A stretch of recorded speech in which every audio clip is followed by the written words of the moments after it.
Dans la fratrie Le Maire, on demande le frère Tanguy. Si Bruno, ministre de l'économie et des finances, vient de publier son roman Fugue américaine le 27 avril aux éditions Gallimard, il partage avec Tanguy une passion pour l'économie. S'il ne fait pas de politique, le petit frère du ministre d'Emmanuel Macron a, lui, fait carrière au sein de Generali France, une compagnie d'assurance où il est membre du comité exécutif, chargé du marché des particuliers et du marketing et digital. En plus de cette passion commune, on peut aussi noter que les deux frères se ressemblent comme deux gouttes d'eau, ou presque. Mêmes yeux bleus, même regard, on voit bien qu'ils sont de la même famille.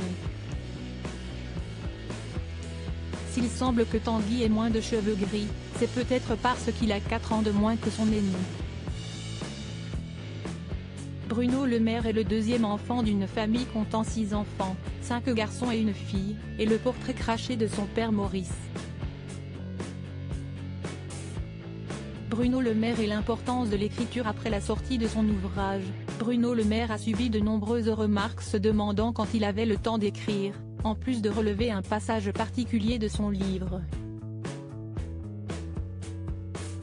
Sur son compte Twitter, le ministre s'est défendu, évoquant un équilibre personnel, avant d'expliquer que l'écriture était pour lui un besoin qui vaut la peine de se lever plus tôt, de se coucher plus tard, d'y consacrer ses week-ends et ses vacances. Et cette activité a débuté il y a bien longtemps. Alors étudiant, Bruno Le Maire a exercé quelques petits boulots pour arrondir ses fins de mois, dont une commande d'un éditeur de la maison Harlequin pour signer sous pseudonyme anglais, Duke William, un opus mettant en scène une infirmière amoureuse, avait rapporté Olivier Biscay dans son livre Bruno Le Maire, l'Insoumis, sorti en 2015 aux éditions du Moment.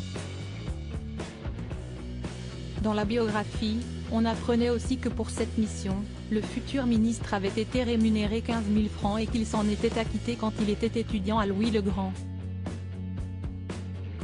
L'auteur avait aussi ajouté, il le cacha longtemps à ses plus proches qui l'apprirent 2 ou 3 ans après la publication, et un peu par hasard.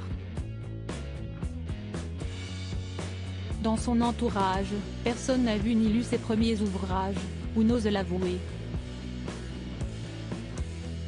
Aujourd'hui, Bruno Le Maire ne se cache plus. Article écrit en collaboration avec 6 médias Crédit Photo, Jonathan Reboa Panoramique.